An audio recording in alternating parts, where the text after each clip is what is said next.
So the TT layout is no more. I've been thinking about it.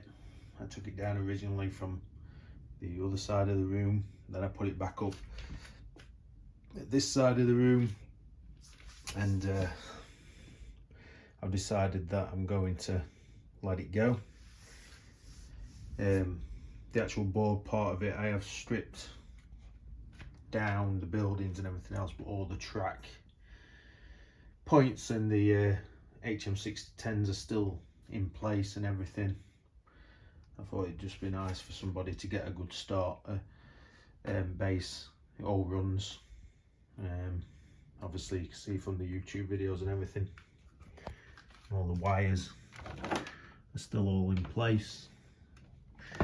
But yeah, I could just see that it was going to be getting very expensive, you know, and I don't enjoy that part of the hobby. I like to be able to get bargains and pre-owned stuff, and you know, and just get what I want. And when I first started with the TT journey, with the discount and the original prices of everything, it was all fine. It was, you know, within budget and everything.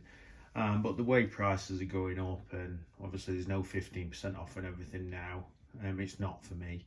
I mean, it's perfect. The size is perfect. I mean, look at the board. It's 2'10" by 4'6". You can fit all that in. You know, you can fit. I mean, I had a fiddle yard and everything. Everything fits in such a small space. But you know, I'm not really one for watching trains go round and round anyway. I enjoy the shunting side of it. I found that I wasn't getting on with the couplers and things. I tried the magnetic ones, but it was just all a little bit too small for me for shunting and messing around with. Plus, you know, I never really got a decent shunter that came out what I could use with the HM7000 system.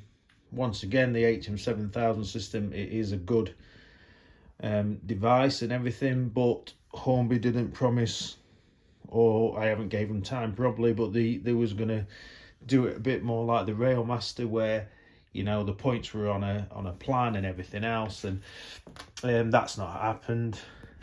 So for me, I've enjoyed doing it. I've enjoyed making the videos. I've done it, I've tried it. Yes, it is the perfect size. I can definitely answer that if you've got a small space.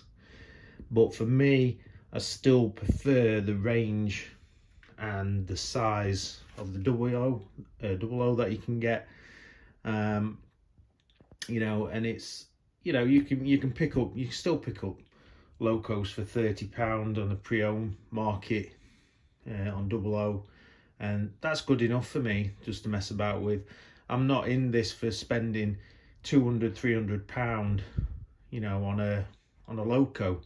Even in double O, you know, I've seen that Hornby have put their 08 up there with sound on the HM7000 and everything. £247. I'm sorry, I'm not going to spend £247 on a little shunter. It is not going to happen. No way. You know, I want to be spending £40. You know, maybe £50.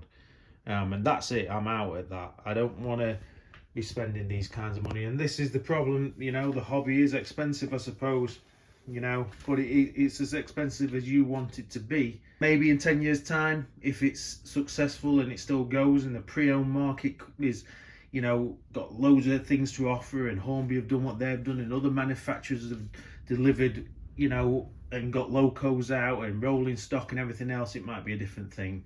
But at the moment, I just think, you know, it's not going to be for me anymore. I've got my Inglenut shunting layout that I'm doing on double O.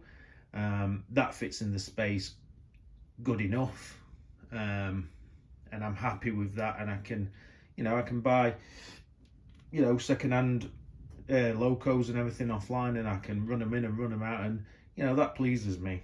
So I want to thank everybody for watching. I'm still here if anyone's interested on the double O with the Inglenut shunting layout. I'm not showing it because obviously the weekly episodes are in different line to what actually come out, so I don't want to spoil what I've already recorded. But yeah, this is on eBay now.